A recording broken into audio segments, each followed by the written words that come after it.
At this time, aviation around the world was very much in its infancy, and Italy was no exception. Progress was achieved by imaginative and often dangerous experimentation. Manufacturing owed more to cabinet making than today's high-tech approach. There were few accepted rules or practices.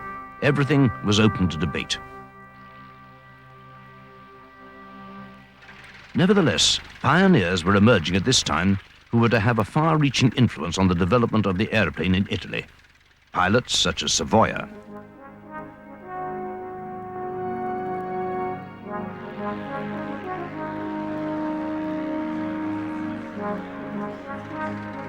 Famous for his legendary line of flying boats, in collaboration with Alessandro Marchetti. In 1911, the Libyan War was to bring the aeroplane into military action for the first time in its history. Flying a Blériot monoplane on the 21st of October, a Captain Piazza took off from Tripoli to fly a reconnaissance mission over the enemy lines. A volunteer force of pioneer pilots flew out to join the campaign. Their successes led, on their return to Italy, to the formation of the Aviators Battalion, the forerunner of the modern Italian Air Force. The aeroplane's brief age of innocence was nearing its end, and in the last years of the Belle Époque, aviators around the world began to turn their attention to the potential of the aeroplane as a fighting machine. At the outbreak of the First World War, the man in command of Italy's Aviators Battalion was Colonel Giulio Due. From his experiences as a pilot during the campaign in Libya, Due had begun to develop a theory of tactical bombing. Along with pioneers such as Gianni Caproni, Due advocated the establishment of a force of bombing aircraft that would be capable of attacking strategic targets and cutting off the enemy's lines of supply and communication. Flying Caproni's specially designed biplane bombers, they were able to carry out missions far into the Austrian Alps and supported the ground troops in such actions as the battle for Pergine. The airship also enjoyed an increase in production and development in Italy during the war years. The exploits of the Aviators Battalion had a use beyond the military. Attacks such as the raid on the Kota Naval Base were well publicized. This did much to strengthen the morale of the Italian people at a time when casualties in the grim land battles were particularly severe. Their successes also supported the conviction of Caproni, Due, and others that the airplane would have an essential role to play in any future conflict.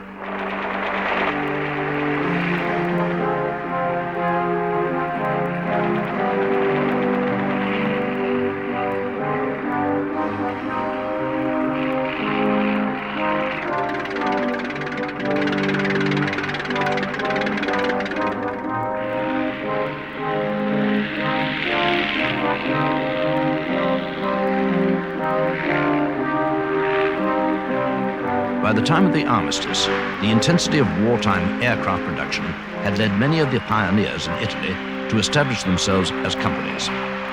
With the coming of peace, Caproni, Fiat, Ansaldo, Macchi, and others would be faced with the sudden cancellation of military orders. However, peace would also bring new and different challenges.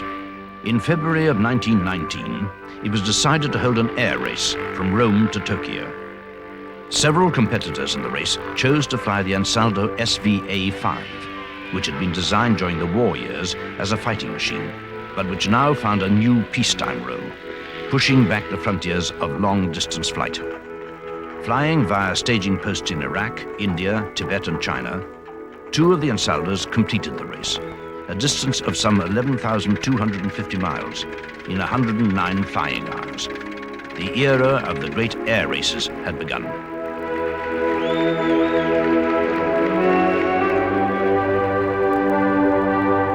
The Italian airship also enjoyed a peacetime role in exploring the new frontiers of aviation. The Norgay was designed by Umberto Nobile in 1923, at which time he was director of the military factory for aeronautical construction. In May 1926, the Norgay was to make the first transpolar flight in aviation history.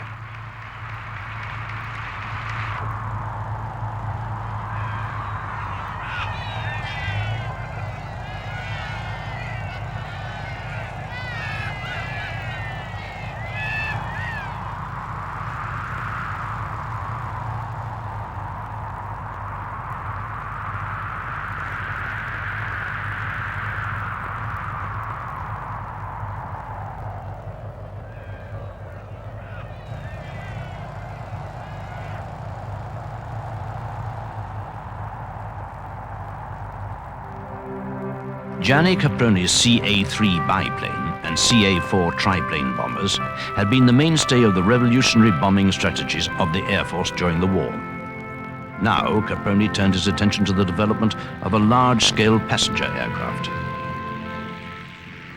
He was very interested in civil aircraft, and he was constructing in 1921, and it flew twice, an aeroplane for 100 people. This aeroplane was a dream that he always took back, to have a lot of people flying in the sky. The Caproni 60 was dubbed Capronissimo. In recognition of its extraordinary size, it was a giant aeroplane by any standards. 6 engine, 9 wings. It was immense, huge, and it crashed. The 3rd of March of 1921.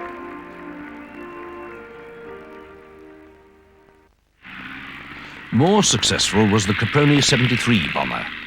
Designed in 1924, it was chosen to equip the Regia Aeronautica, the new Italian Air Force created by Mussolini in the previous year.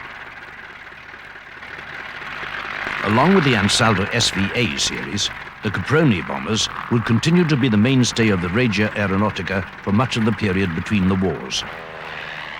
Mussolini had created the Regia Aeronautica with the intention of building up Italy's air power, and so began a steady increase in design and production to provide the new aircraft that were needed. Production facilities were improved and enlarged, and manufacturing techniques modernized.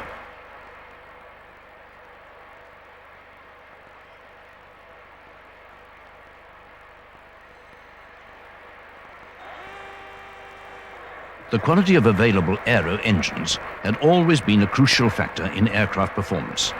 With the improvement in lubricants and fuel, and the appearance of new metal alloys, companies such as Fiat began producing a new generation of powerful and reliable power plants. Within a very few years, the Regia Aeronautica grew to one of the most prestigious air forces in the world.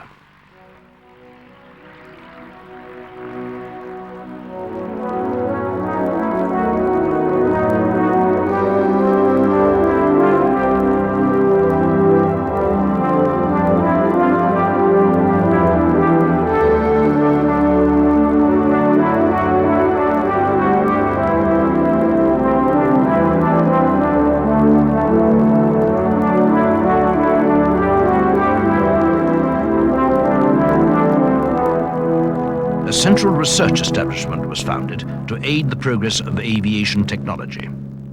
Named Guidonia in honor of the World War I flying ace Guidoni, the Academy was to cover all aspects of the science of flight, from the theory of aerodynamics to the very practical problems of learning to fly.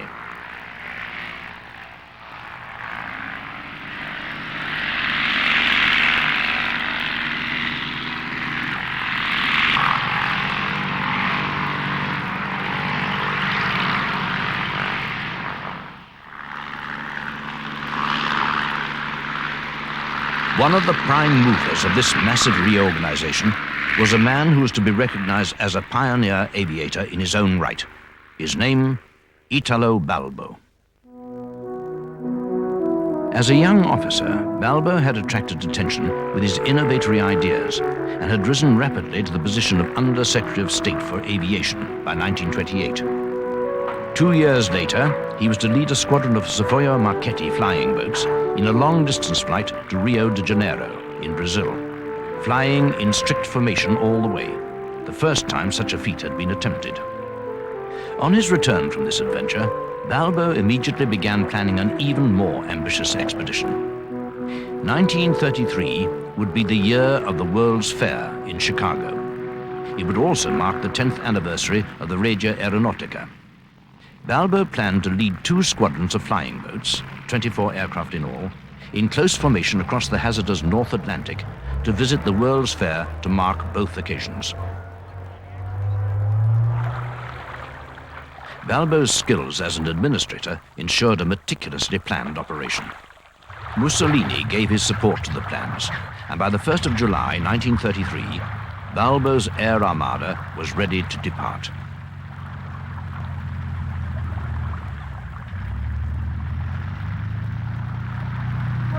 The aeroplane that made this unique attempt possible was one of the most successful flying boats of all time, the Savoia Marchetti SM-55. Designed by Alessandro Marchetti, it first flew in 1925, and throughout a long and illustrious career, it acquired a legendary reputation for robustness and reliability. Crossing the Alps and flying a route that stayed as close as possible to lakes and other stretches of water, the Armada made its first call at Amsterdam. All the flying boats landed safely on the Zuider Zee, but then disaster struck when one aircraft overturned in shallow water, killing a mechanic. Despite this early setback, the Armada remained in good spirits, and the crowds in Holland flocked to catch a glimpse of this latter-day Columbus.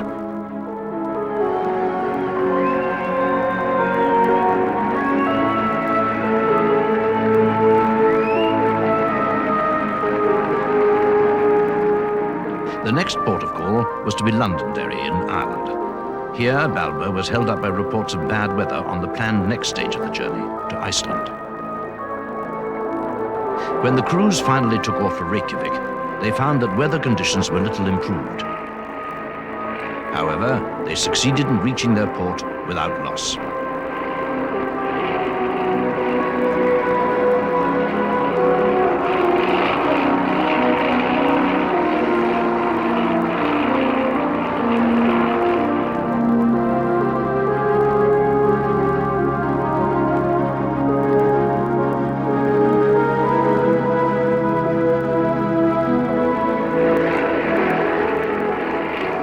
Bad weather continued to dog them as they crossed the North Atlantic, and frequent fog warnings were sent to the formation from the scout aircraft. Maintaining strict formation in thick fog while flying at 0 feet over a freezing sea strewn with icebergs was by any standards an extraordinary feat of airmanship.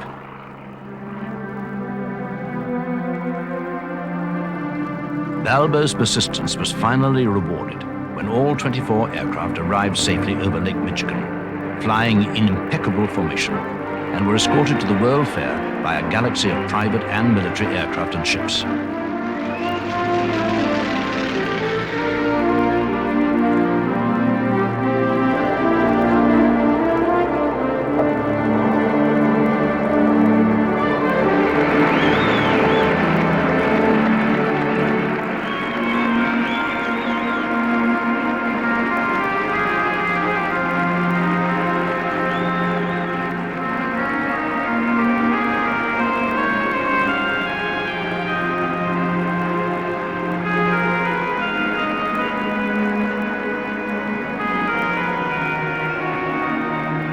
For Balbo, the celebrations included lunch with the American president, Franklin D. Roosevelt.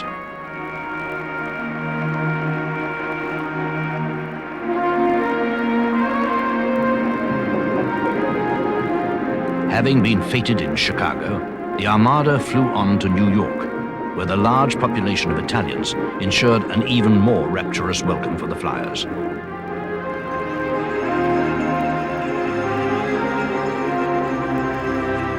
Balbo's Armada had completed the Atlantic crossing in 48 hours flying time, flying a total of 6,065 miles in close formation. The Armada assembled at Shoal Harbor, Newfoundland, to begin the homeward journey.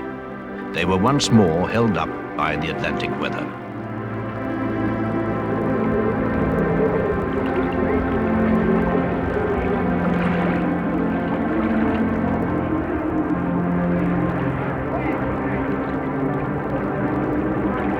Balbo had originally planned to return via Ireland and to visit the French Air Force, who had invited the Armada to make a stop in France.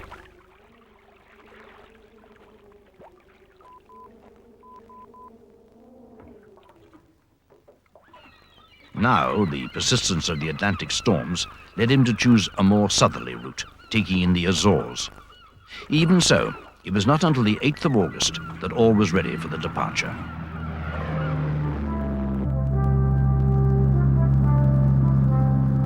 The return was marred by tragedy when one of the aircraft crashed on takeoff from San Miguel Island, killing its crew.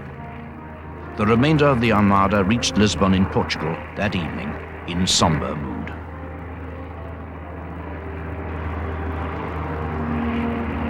Nothing, however, would have prevented the ecstatic reception that awaited Balbo and his crews when they arrived at Ostia, the ancient port of Rome.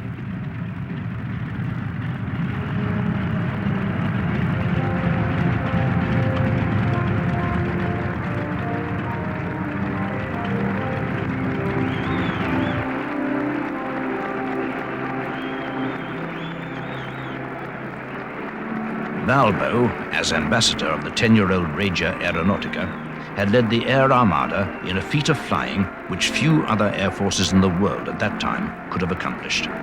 He had put Italy's air force firmly on the international stage.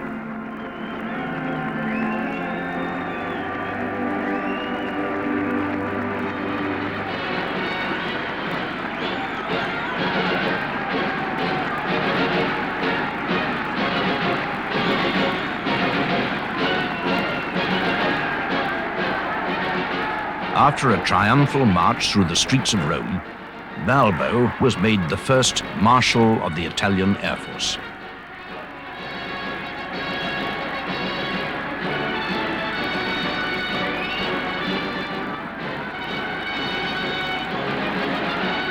But it was not only in the field of long-distance flight that Italian design was to lead the world.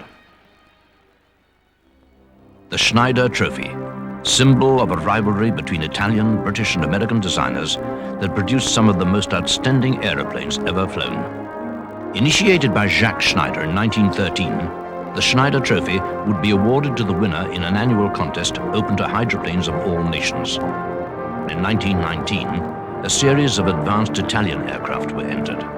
In 1920 and 1921, the Italian teams triumphed. In 1927, the Italian entry was the sleek Macchi M39 monoplane, a design that looked forward to the aircraft of the next decade. The Americans answered this with the Curtiss R3C-2, a development of the airplane that Jimmy Doolittle had flown to victory in the previous year's contest.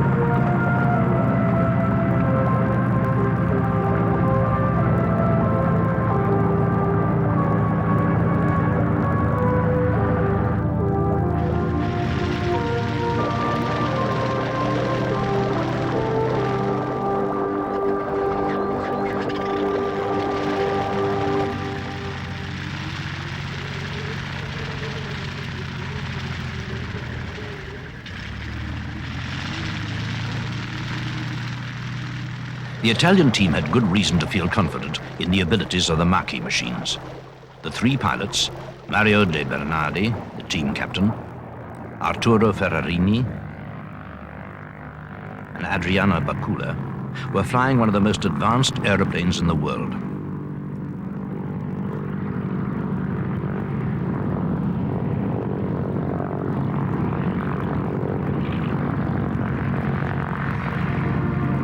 The British planes were not ready in time for the contest, and so the 1926 Schneider race became a duel between the Italians and the Americans.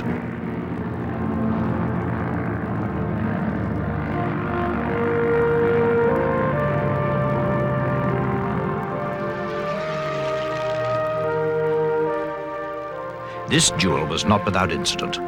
Towards the end of the 7-lap race, the 800 horsepower Fiat engine in Mario De Bernardi's Macchi began to overheat drastically, and he and the American George Cudahy were racing neck and neck on the final lap when the Curtiss suffered an engine failure, and Bernardi went on to take the trophy with an average speed of 246.3 miles per hour.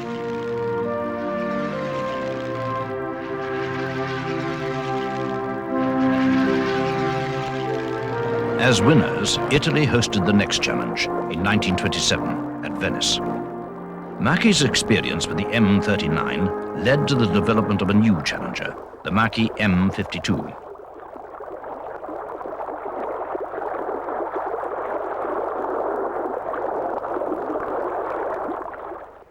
Powered by a new engine, the powerful 1,000 horsepower Fiat AS3, the aeroplane promised much. Unfortunately, teething troubles with the engine were to mar Italy's attempt to retain the trophy.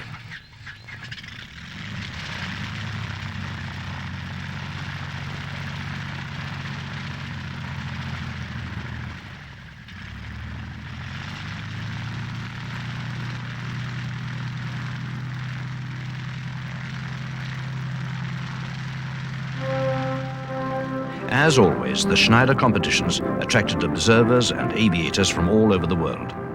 In the interwar years, they provided a valuable opportunity for pioneers of all nations to meet and to exchange ideas and experiences.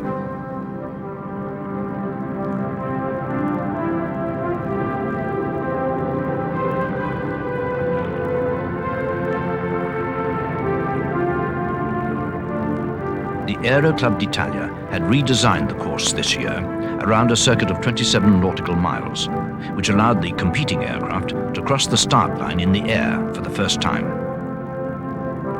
It was to be Machi's arch rival, Supermarine, who would shine at Venice.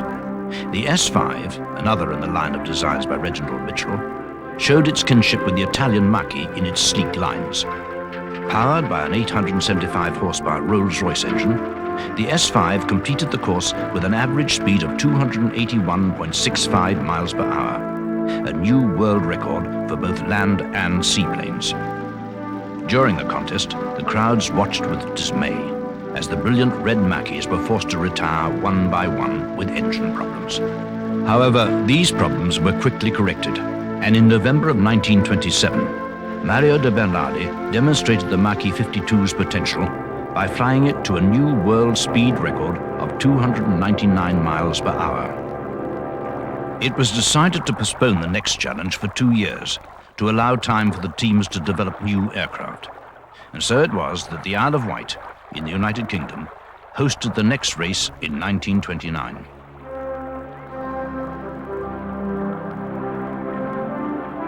This year saw the Machi 52s and the new Machi M67 competing against the Supermarine S6.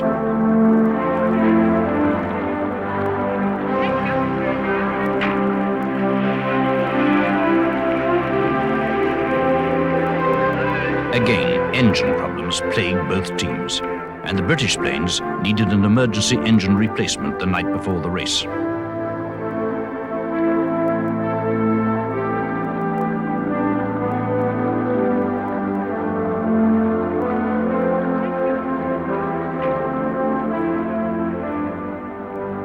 However, the Supermarines once again took the trophy.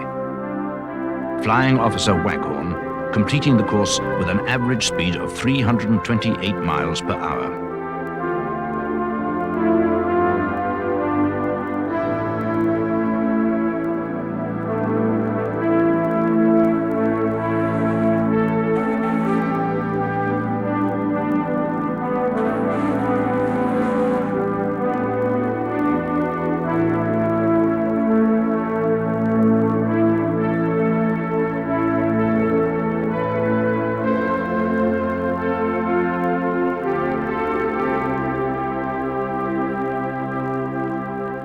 For the contest of 1931, Machi worked feverishly to make ready a revolutionary new aircraft. The Machi 72 was powered by 2 engines working in tandem and driving 2 contra-rotating propellers. This piece of innovative design solved several problems in one move. It enabled an increase in horsepower, whilst making the frontal area of the engine smaller, which allowed the use of smaller, tougher propeller blades.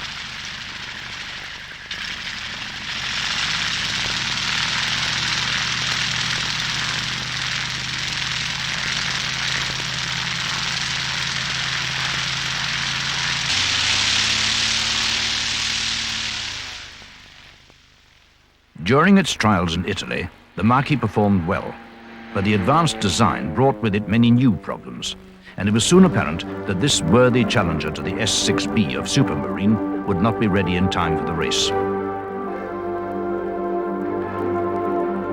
But it was not the end of record-breaking for Machi. In 1933, Francesco Agello flew the Mach 72 to a top speed of 426 miles per hour, a new world record. The following year, Agello once again flew the Mach to a new world record of 443 miles per hour, fully justifying the revolutionary design that had taken so long to realize its true potential. The pace of development did not diminish in the 30s. There were many new frontiers to be explored. On the 22nd of October 1938, Captain Mario Pezzi was helped into this cumbersome pressurized suit of armor in order to make an attempt to fly higher above the Earth than any pilot had previously done. Sealed into his airplane and wearing an equally cumbersome helmet that was to supply him with vital oxygen, taking off into the sunny afternoon and watched anxiously by the crowd on the ground, Pezzi flew his aeroplane until it would climb no more.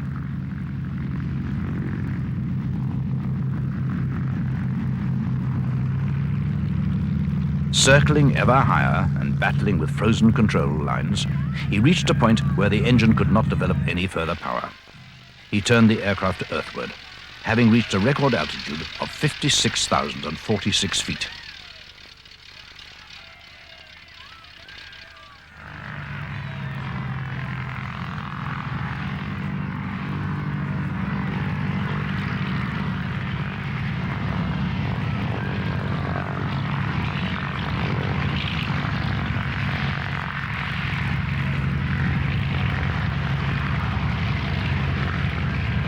The machine in which Captain Pezzi broke the record was designed by Gianni Caproni. However, Caproni was not interested solely in the design of aeroplanes for sport. My father looked at flight not for an emotion, a sportive emotion. He thought that flying must be useful for something. And so his really big problem was the defense of Italy. In each moment of his life, he was thinking that Italy has to be like Switzerland, in peace with everybody, but very strong strategically. With Mussolini's Ethiopian campaign in 1935, the need for transport aircraft became acute.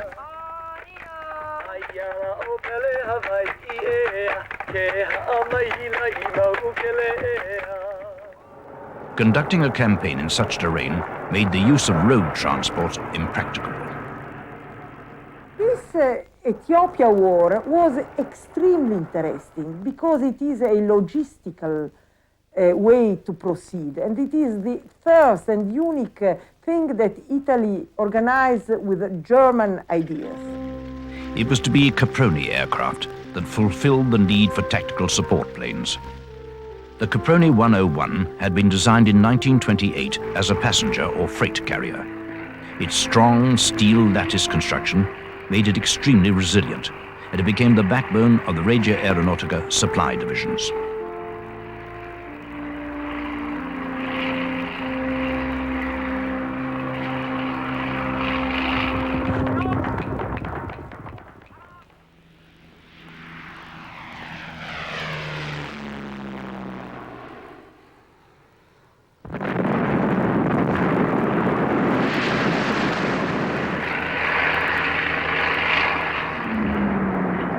Some CA-101s were also adapted to carry out bombing missions in Mussolini's bid to subdue Emperor Haile Selassie.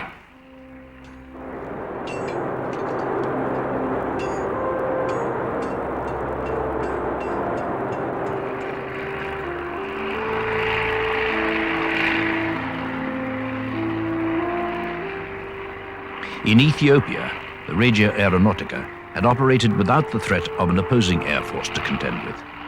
With the outbreak of the Spanish Civil War in July 1936, these same airmen were to gain their first experience of combat. In response to an appeal from the Spanish nationalist rebels, Mussolini ordered that a force of bombers and fighters be dispatched to Spain to support Franco's army.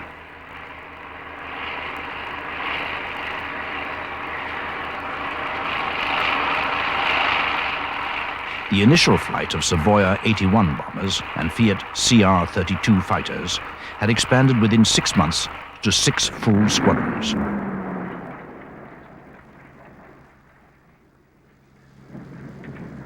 The numbers steadily increased until the fall of the Spanish Republic on the 28th of March 1939. Mass production of military aircraft was now well established. The Regia Aeronautica was soon to need all the available resources of Italy's designers and manufacturers alike. In 1940, as a result of Mussolini's pact with Hitler, Italy entered the Second World War. Although faced with an aerial war on several fronts, the Italian air crews had experience on their side. The campaigns in Ethiopia and Spain had built a confidence in the abilities of their aircraft, and their combat techniques were well tested.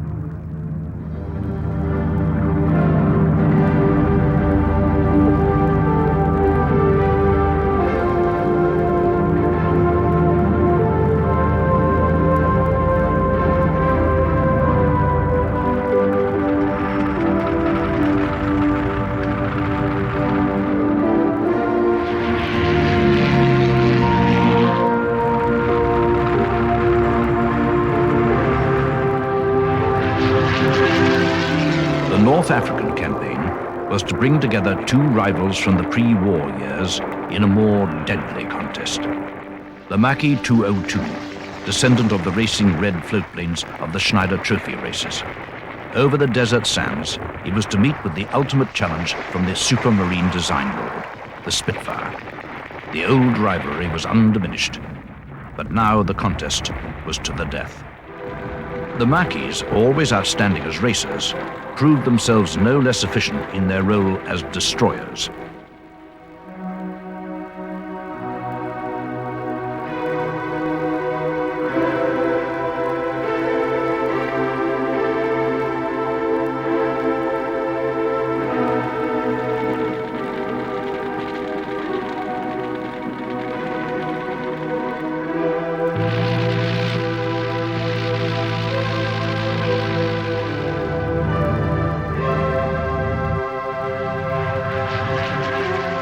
The experiences of the Italian airmen who served on the Eastern Front were very different. The long and bitter struggle, exacerbated by the extreme cold of the Russian winter, threatened to have a crippling effect on men and machines alike.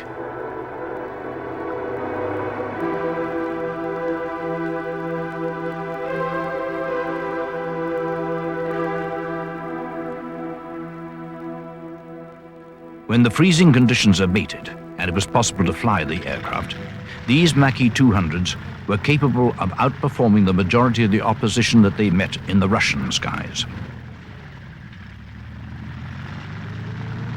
Nevertheless, the Regia Aeronautica was forced ultimately to withdraw for the first time in its history.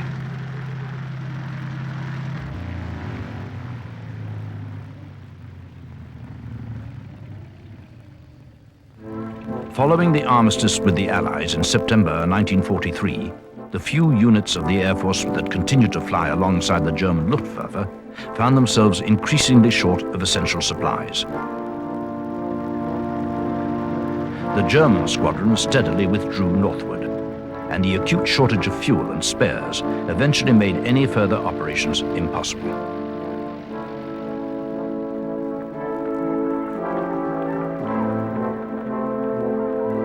Little remained from the great years of the Regia Aeronautica.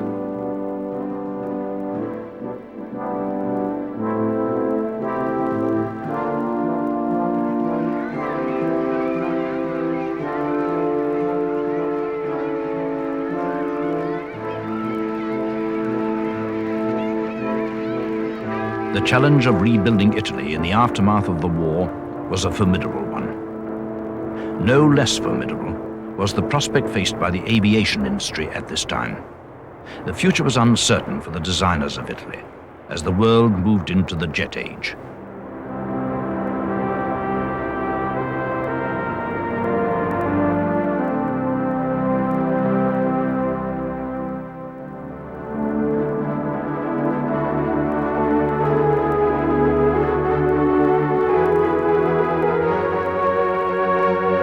Though the economics of the situation were bleak, the challenge of the new technology was to inspire rather than hinder Italian design.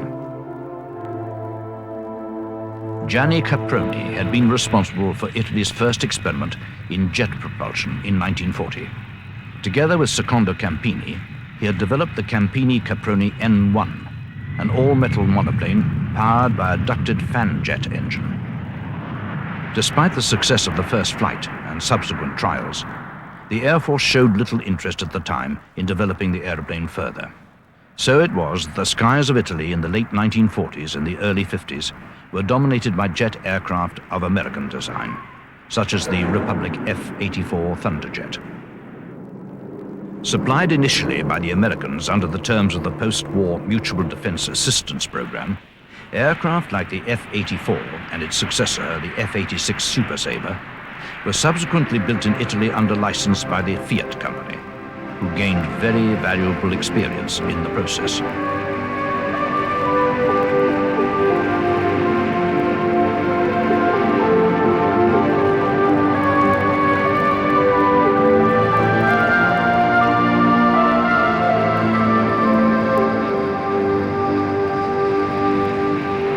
These Fairchild boxcar transports were also provided for under the terms of the American agreement. General Guido Due would surely have approved of their furtherance of the long tradition of tactical support flying, which he had begun in the Western Desert in 1911.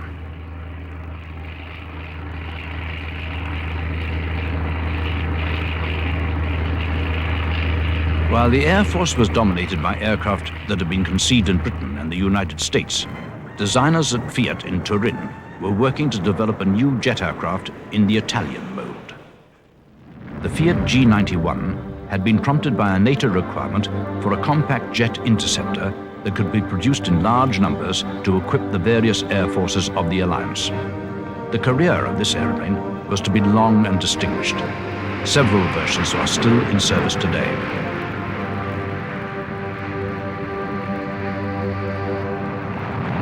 With the G91, Italian design began to reassert itself in the skies.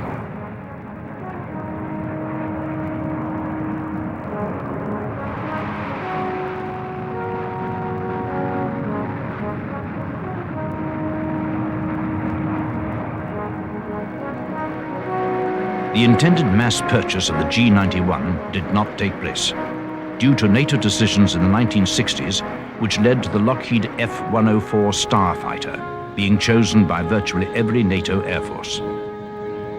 Serving alongside the Fiats, the F-104 was a controversial aeroplane, and early variants were not without their operational dangers.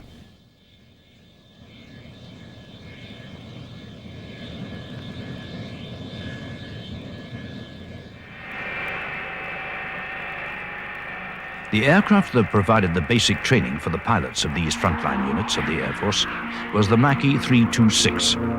At Air Macchi's plant in Venegono, work continued on its successor, the MB 339. The 339 is powered by a Rolls-Royce Viper engine. It is in some ways ironic that the latest in the illustrious line of Macchi designs should receive a power plant designed by the company who once powered the rivals of its racing ancestors. Designed to be adaptable to training and attack roles, the 339 has placed Air Macchi in the forefront of aviation technology. It is certainly a worthy heir to the glories of the Schneider racers.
Italy's pioneer aviators that the aeroplane's contribution to the world would be an entirely peaceful one. It was the dream of many more that if air forces were to be formed, the aeroplane would act as peacekeeper and not as aggressor. Throughout the century, these hopes and dreams have been shattered all too often by the clamor of war. But the aeroplane itself remains a thing of fascination and of beauty, and no nation can have pursued its development more fervently or viewed it with more passion than the countrymen of Leonardo da Vinci.